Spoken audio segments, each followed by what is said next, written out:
पंचायत स्तरीय सचेतनता शिविर अनुष्ठित हो जाइछि। जाजपुर जिला बिंझारपुर ब्लॉक अंतर्गत बितना बरपदा एवं बांगरा ठारे आम ओडिशा नवीन ओडिशा कार्यक्रम अनुष्ठित हो जाइछि। एही परिप्रेक्षी में जिला परिषद सभ्य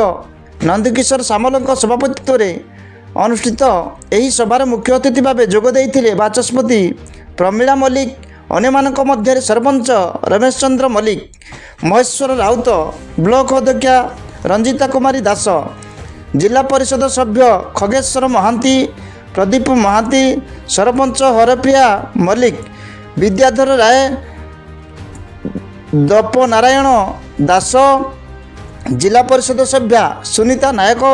मुरलीधर बेहेरा, सरपंच ज्ञानरंजन जेना, समिति सभ्या ममिता सेठी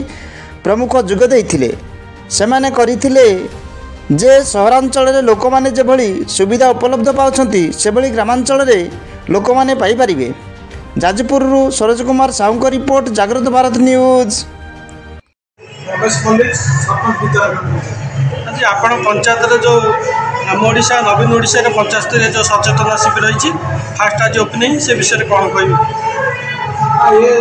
सरकार सुचिंतित योजना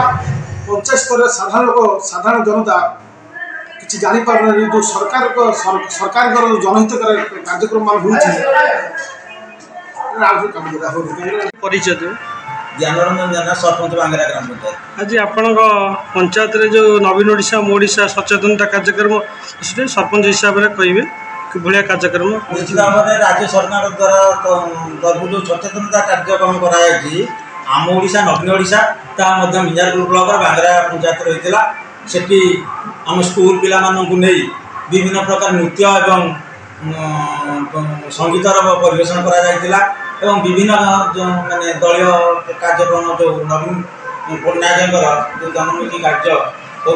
आलोकपात करते आम पंचायत लोक जो सरकार तरफ निर्धारित होता आमिष भोजन सॉरी आमिष भोजन से 2,500-3,000 लोक आयोजन कर कार्यक्रम हवा द्वारा पंचायत कौन डेवलपमेंट हो देखो आज्ञा से तो बड़ बड़ जो मैंने अफसर कि प्रतिनिधि अच्छा जेहेतु आम पंचायत मैंने सरपंच दायित्व अच्छु तेणुक आमको जिते निर्देश जहाँ हम आम निश्चित भाव में सरकार कार्यक्रम त्वरान्वित कर दायित्व। ए कौन कौन माने कार्य अंतर्भुक्त था जो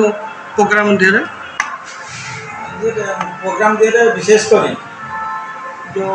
राज्य सरकार जो कार्यक्रम गुड़िक था योजना गुड़िक था आलोकपात था। द्वितीय कथा सबुठ बड़ कथा हूँ गाँव जो